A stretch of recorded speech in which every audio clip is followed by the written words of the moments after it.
tell you today the story of a king who preferred to give up his kingdom and go into exile rather than break a word he had given. I reached Rangamati, the main town of the Chittagong hill tracts in Bangladesh, on a Saturday morning from Dhaka.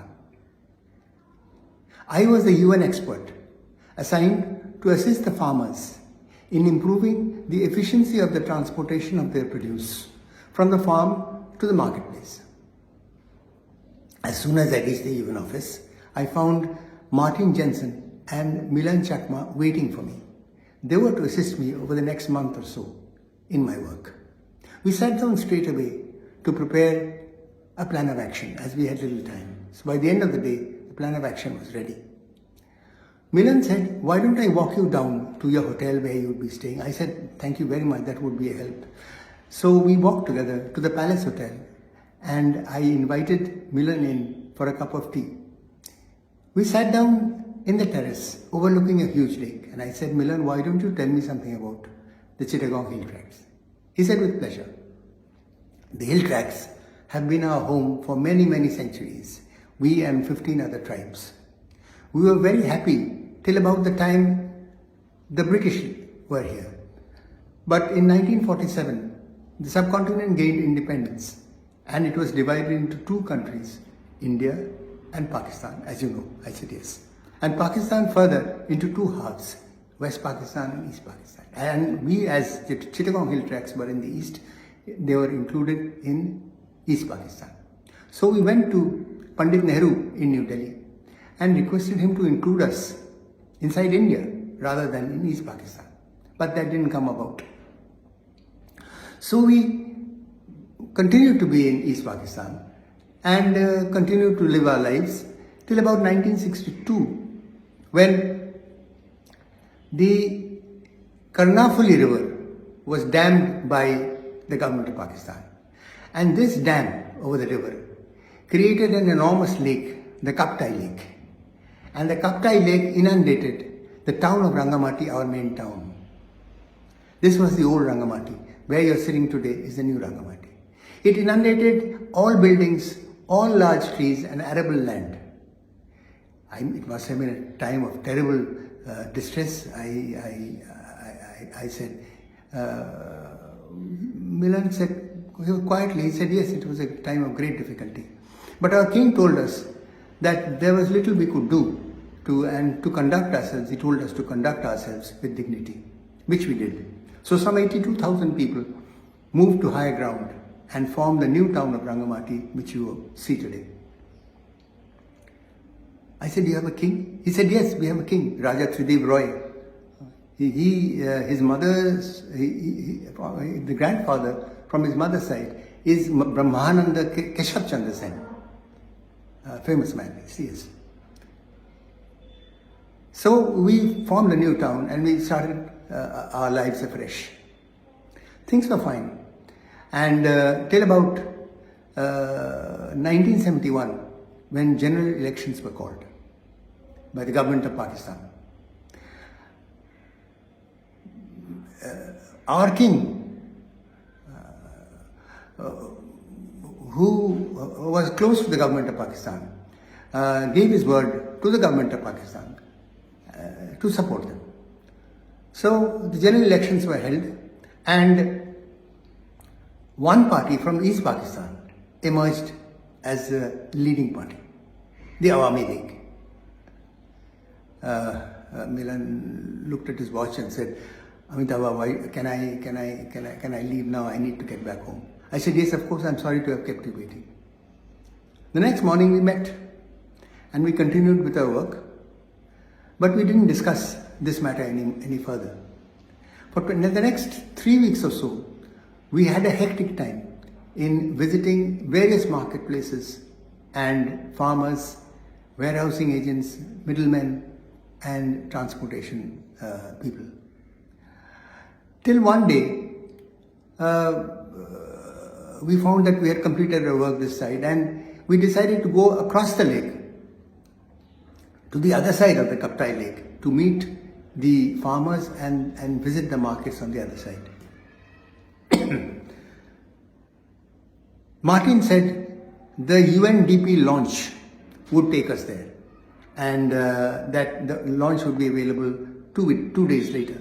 So on that morning, Milan and I, early in the morning, we set out in the UN launch to visit markets on the other side. It was a beautiful morning and totally peaceful. When and the birds, the launch would skirt dead trees inside the water.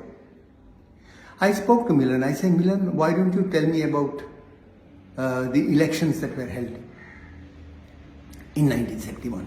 He said, yes, I can tell you. Our king, who had promised support to the government of Pakistan, contested as an independent candidate and he won. And the Awami League, as the biggest party from East Pakistan, claimed to form the government of Pakistan, combined Pakistan, both East and West, as the single largest party. This was not acceptable to West Pakistan. And a civil war ensued in which India played a very large part, as you know. I said, yes, of course. So when the violence stopped, Awami League formed the government and separated from the western part of Pakistan and formed the new country of Bangladesh. East Pakistan ceased to exist. I said, yes, I know. He said, well, what did your king do? Did he join Awami League? He said, well, no, he had given his word. So he decided in his wisdom to leave, to give up his kingdom and go into exile and live in West Pakistan, which was earlier our capital. I said, fantastic. He could easily have joined Awami League. He said, yes. But then he had given his word. He said, yes. And then what did the king do when he joined, when he reached Islamabad in Pakistan? Did he live a life of leisure? Well, he was welcome to Pakistan as a king, Milan said. And they offered him, he went to the UN to argue on behalf of Pakistan as a kind of ambassador. So he did that. And then what did he do, I asked. He said he was appointed ambassador to Sri Lanka and to South American countries. I said, very good. So he didn't live a life of leisure. He said, no. And then what happened? He said he was appointed a minister for life by the government of Pakistan.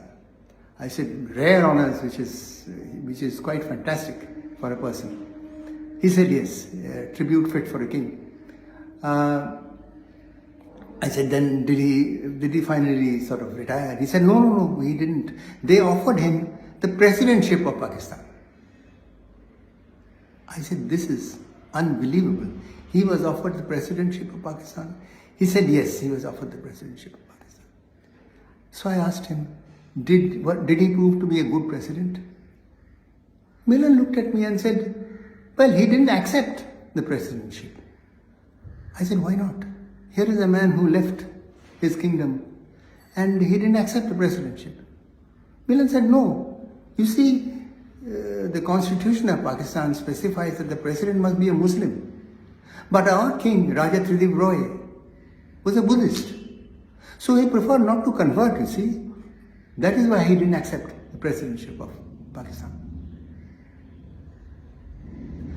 There was total silence in the launch as it traveled along for quite some time. This is unbelievable, I said softly. Here is a man who had given his word and he kept it despite the government being defeated. And then he went there and he was offered presidentship. He didn't take it.